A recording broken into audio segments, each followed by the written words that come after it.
안녕하세요. 저는 제 이름 이상규고요. 제가 캐릭산에 와가지고 정말 기분이 좋고요.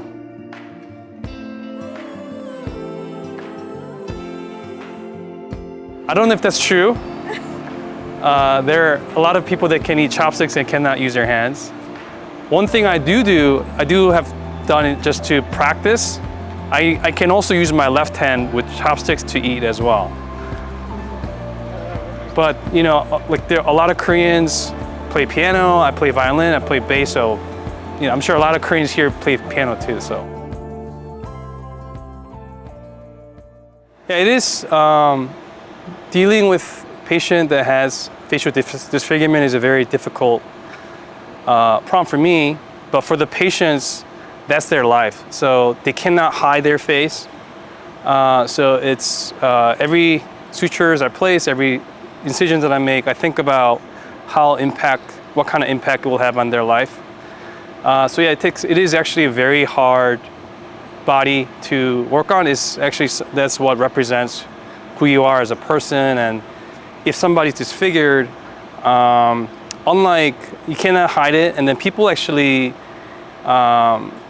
cause some level of discomfort. When you see somebody disfigured, you just naturally have this reaction, and it makes them actually avoid social interaction. So it's what makes us human is our face. Yes, like I'm a physician, I do surgery, but it also is kind of like a sculpting. There's a lot of art to it as well. And nowadays we have a lot of advancements in technology that are allowing us to build somebody's jaw from their leg bone, and we can put teeth all in the same day to really help them. You know, when they have cancer, they can move on with their life. If they have gunshot injury or car accident that destroy their face, it gives me a lot of joy to see them forget their past and just live their life after such big accidents. So I was born in South Korea. 서울에서 살았고요.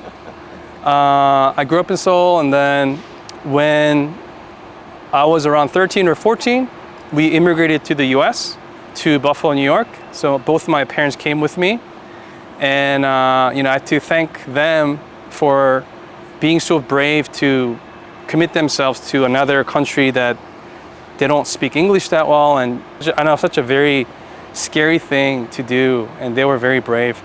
So you know, I owe all my success to them because they worked so hard. So as a kid watching them growing up, I knew that it's important to work as hard as you can and always do your best is what my parents said. So that's something that I take to my heart. Right now I have a beautiful wife. Hoyurim is my wife's name. And then I have two kids. They are 5 and 7. Maximus Lee and Lana Lee, they're my two kids. My wife's also Korean. I have amazing in-laws that are living in Northern Virginia, so I currently live in Richmond, Virginia. I do work a lot.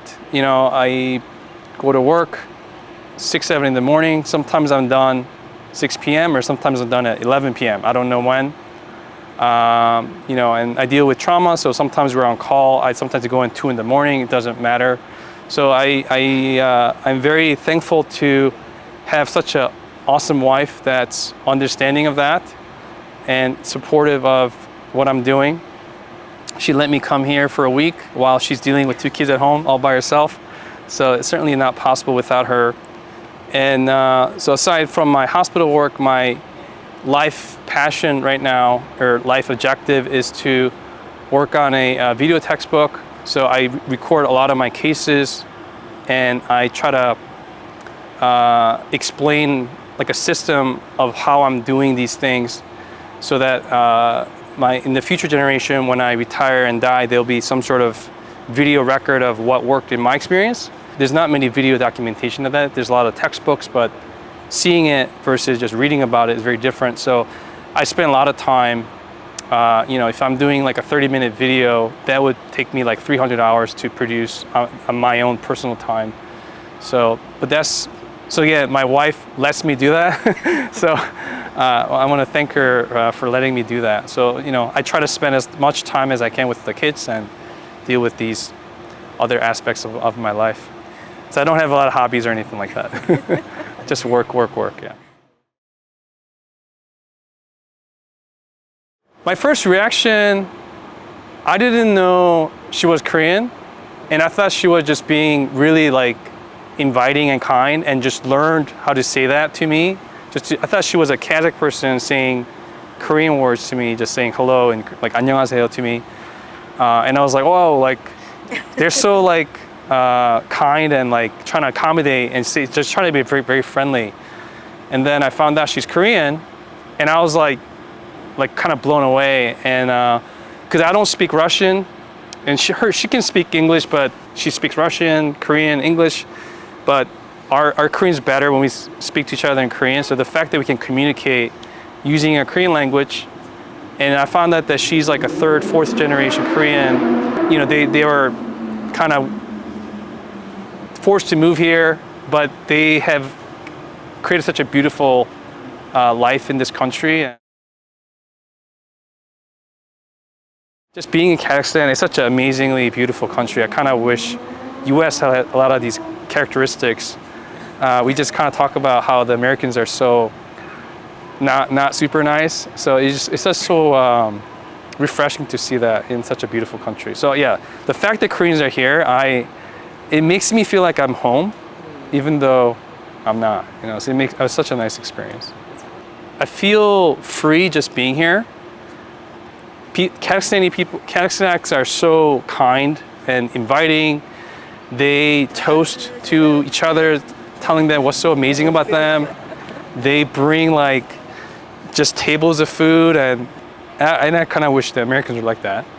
So Kazakhs are such beautiful people. I feel like I'm gonna cry or something.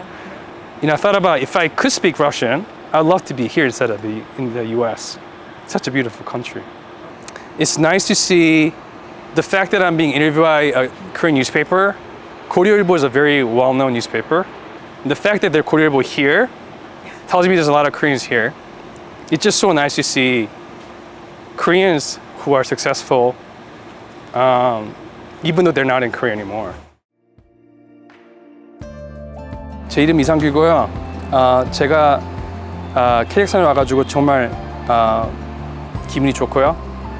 특히 한국 사람들이 카자흐스탄에 있다는 게 너무 반갑습니다.